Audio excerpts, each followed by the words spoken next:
Eagles fans hate their play caller. They're blaming Kevin Patullo for everything. It doesn't even look like an NFL offense right now. It doesn't. I don't know how you continue the way it is. I don't think he's the only problem with the offense, but I think he's the biggest one.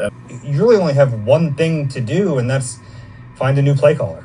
I don't know how you can have success with the plays that Kevin Patullo is pulling out of a hat, it seems like. Just like, hey, let's run this.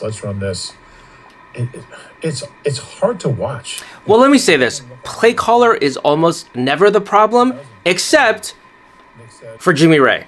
I don't know how many of you remember Jimmy Ray. Jimmy Ray had mashed potatoes for brains, okay? No offense. I mean that with all due respect. The guy had brainworms, okay? All due respect. If they had online betting back then, I would be an oligarch today. Just betting on Jimmy Ray's play calling. First down, run it up the middle. Second down, run it up the middle. Third down, push ass bitch Alex Smith panics, throws it away, punt. Repeat 8 times. Okay? I would be an oligarch today.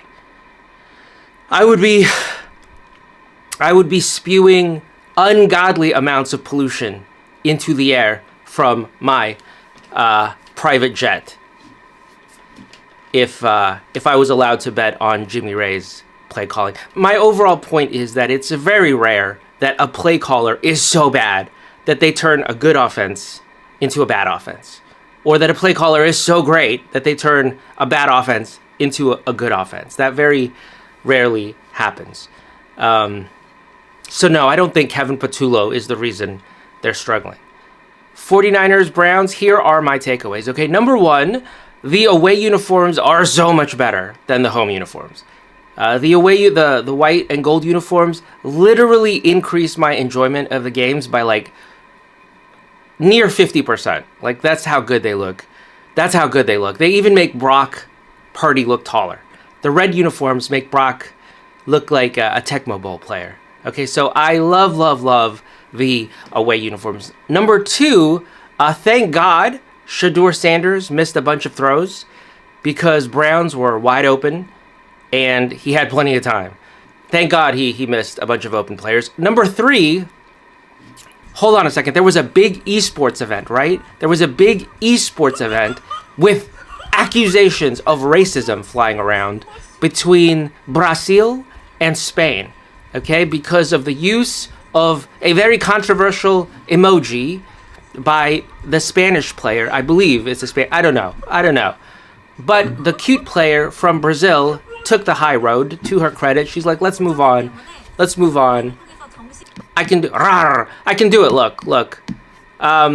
Gente vai vir tipo assim, gigantesca, Big Boss tá ligado.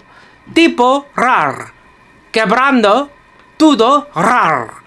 Right? A gente vai vir tipo assim, gigantesca, Big Boss tá ligado. Tipo rar. What does tipo mean? I feel it means it must be some sort of modifier or connector. I can see that. Quebrando tudo again. Oh no. Quebrando tudo rar. Okay? I can speak Korean as well. 안녕. 안녕하세요. 안녕하세요. Okay, where were we? Number three, I know the defense is decimated by injuries, but for the first time in years, they're like flying around and trying to hit things, okay? Which I have not, other than Fred Warner, I have not seen in years.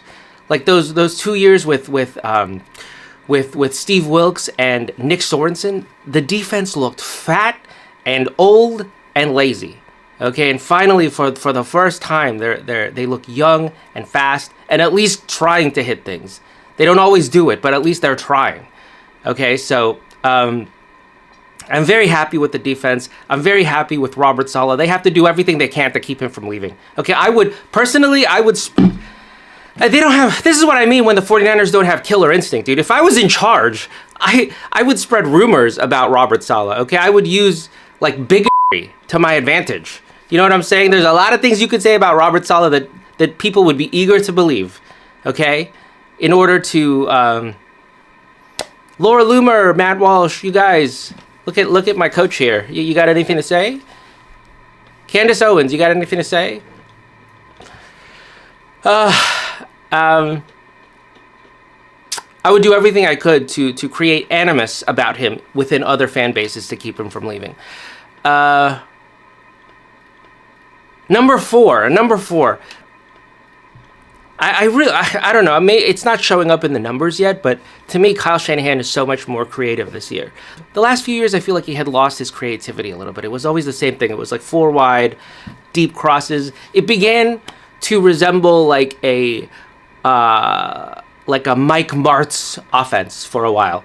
So finally, I feel like some of the creativity is coming back due to necessity, due to the injuries. And I'm happy with it.